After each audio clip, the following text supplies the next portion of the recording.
It is quite light, to be fair. Yeah, for a bit when we get in here. Start trying to shuffle it around. Oh! Dirty bar. That's just wrong. It did blow a hole in the block. Somehow. A 1.8 Mazda MX5 engine. Saab 9000 turbo. Whoa! Too much. It's like a jack handle. It actually is, isn't it? That's a jack handle. Surely not.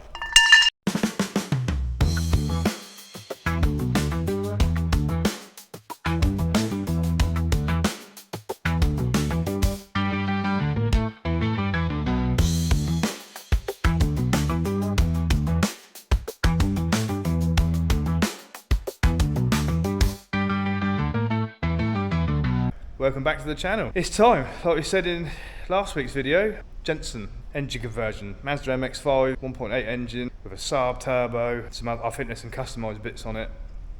The engine's blown, it's got a hole in the block about that big.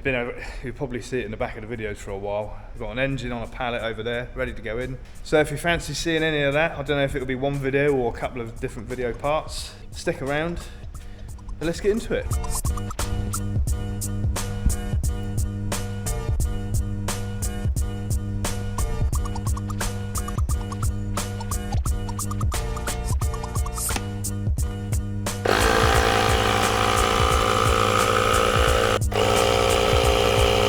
It is quite light, to be fair. Be the fun bit when we get in here. Start trying to shuffle it around.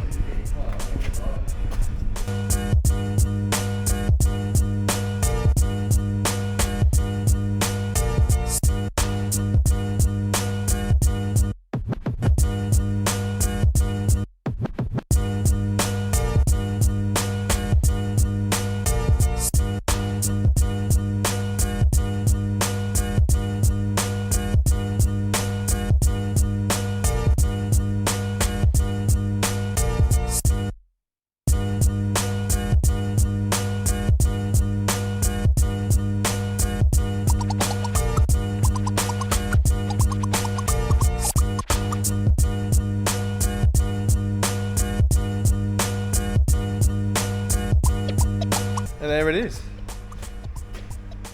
Quite unusual, isn't it? Well, we've done a few bits of work on it a long time ago. New cam belt and water pump. We had some running issues and turned out it was over boosting. And, well, yeah, we'll see when we get the engine out. It did blow a hole in the block somehow. Whilst we're here, it is a 1.8 Mazda MX5 engine. That big old snail sat down there from a Saab. I can't remember what you said it come from, a 900 knots? Saab 9000 turbo. A rising rate,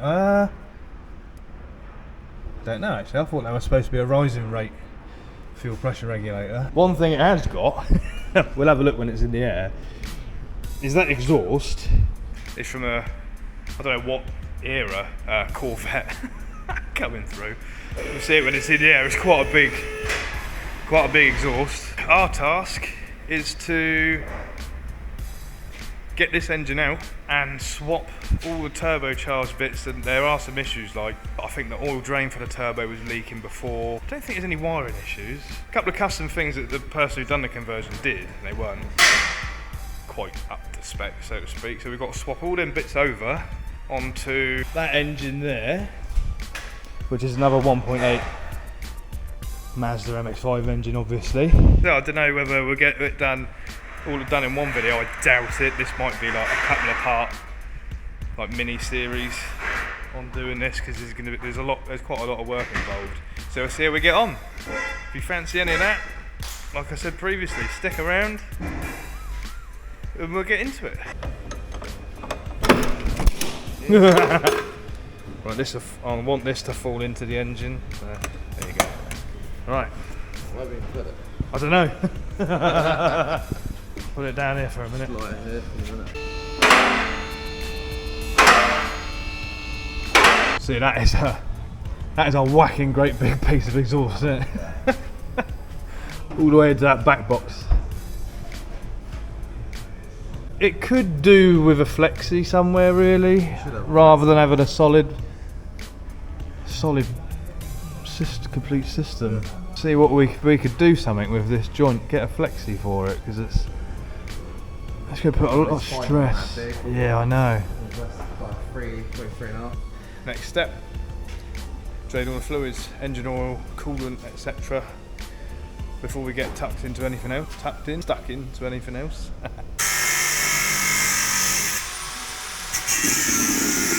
Oh! Hey! Look at this!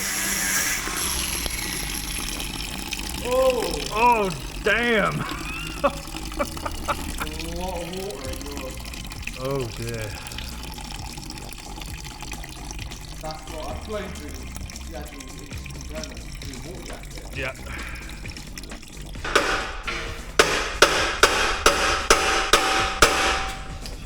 She's going. Oh, look at that. And down, son. Eh? Actually says not well. Oh yeah. One exhaust. That's amazing. We're putting a whammy. Yeah. Definitely going to be welding that once it's off. I think there's a hole in that one as well. Do that.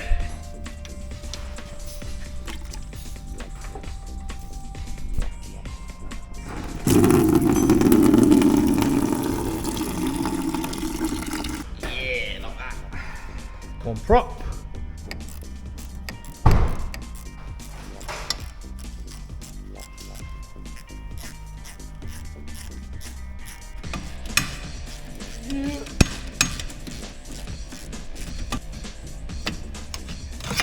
One, and then I think maybe we'll break that one up there. Is it off? And then that will be the last. There's a little bit of water there now. I know it's going to start dripping again. We watch. Absolutely rock solid. I'm hoping it won't split. It's not the end of the world to order another pipe, but you know, try and help the customer out.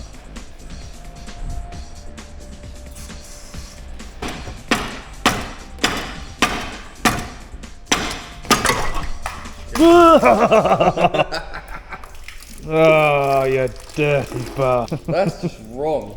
Well, I tried not to make a mess, but That's it happened anyway. It's not very nice, is it? It absolutely stinks as well. Yeah. Down she comes, slowly. Really slow, isn't it?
I mean, to be fair, can we not remove just the metal part now?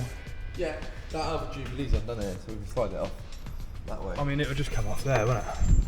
Well, I've undone it there, but it's not budging on the pipe.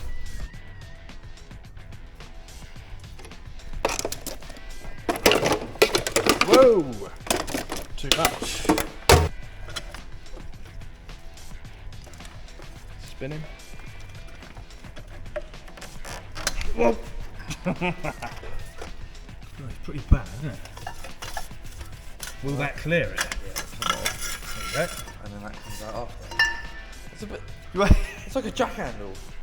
It actually is, isn't it? That's a jack handle. I'm sure it is. It sounds like it, doesn't it? It's the same thickness. I don't know. Surely not. That one. There. All those. goodbye. I'm gonna tack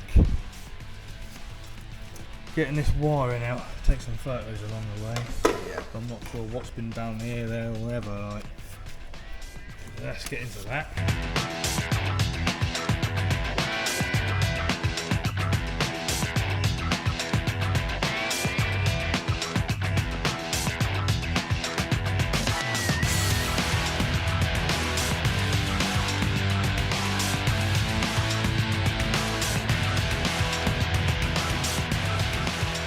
By this stage, we're sort of halfway through, I would say.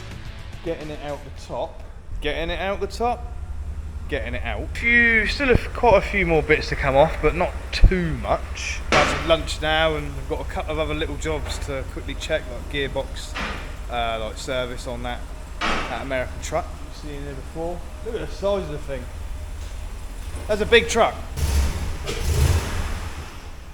Sounds nice as well. Class 7. That is a Class 7 size ramp. It takes up the whole thing. Oh, and as you've probably seen in the background, we're doing calibrations on our MOT equipment. And surprise, surprise, there's an issue with the roller this side, potentially the load cell.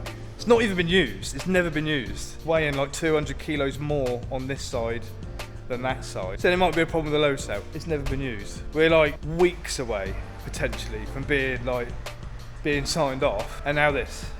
Honestly, we will be making some form of video about the process of this MOT lane, like not just yet. So let's we'll once we've had some lunch and sorted out another couple of bits, we'll jump back into that.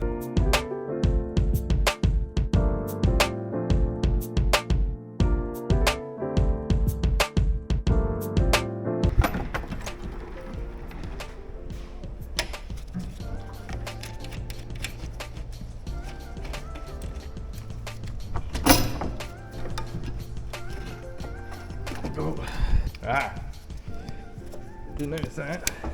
There's a rad. Took the water back into there.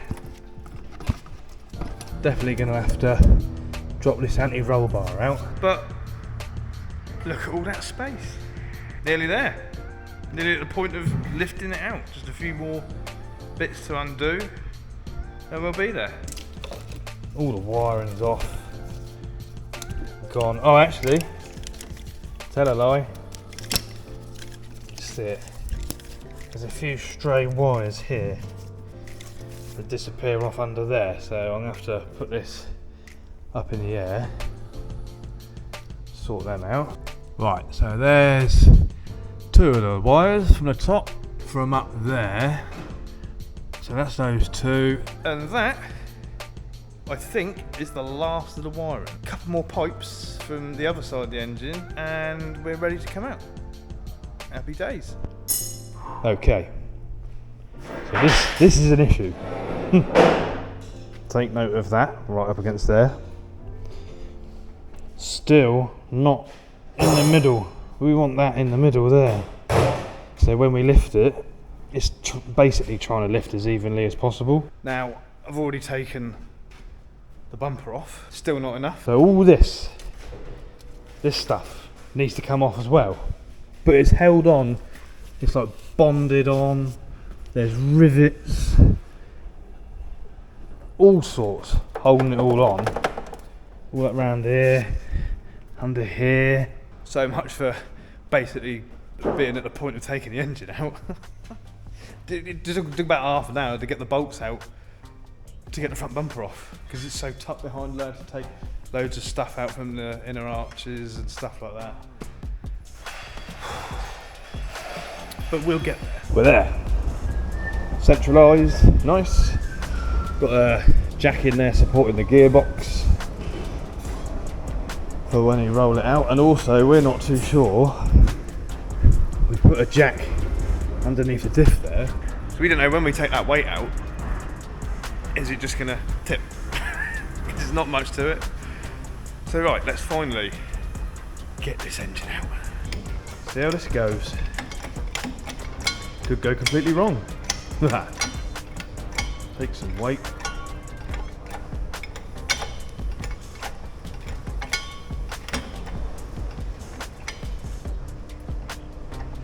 appears to be lifting that side a little bit more.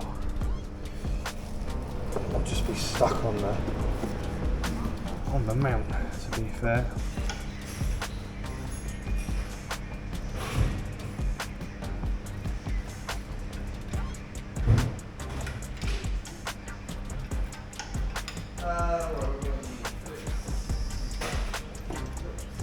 Getting caught on the wastegate. There. Clear the steering column.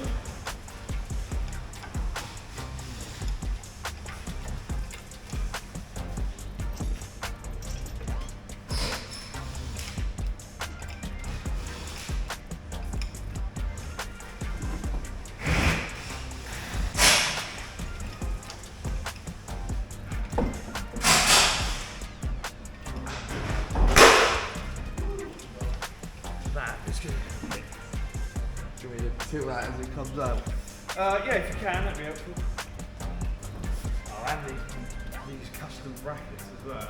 Should just spin it that way a bit.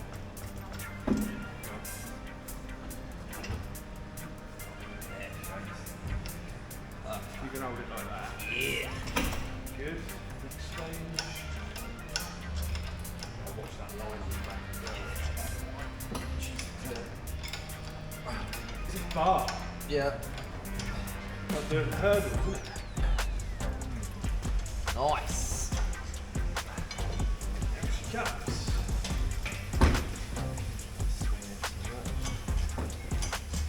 Lucky it's in a little gearbox, isn't it? Yeah.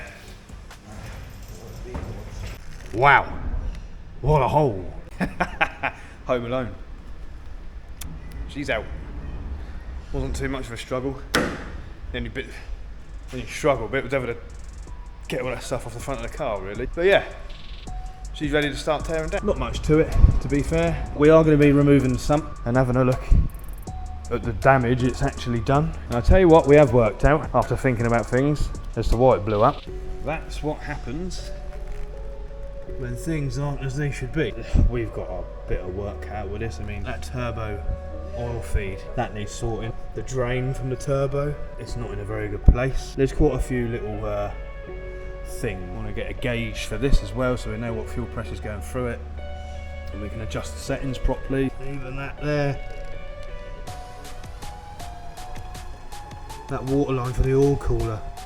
Kinked right round. There's a lot of things that we're gonna put right, should we say. Now, obviously there's still a lot of work to do. This video's, I've been going through editing it, it's long enough as it is. Like I thought, this will be part one. Next time, we'll be going through stripping all this down, stripping the other engine down, fixing some bits, making them good. So if you fancy tagging along and seeing the next part of this Jensen, hit the old subscribe button and we'll see you on the next one.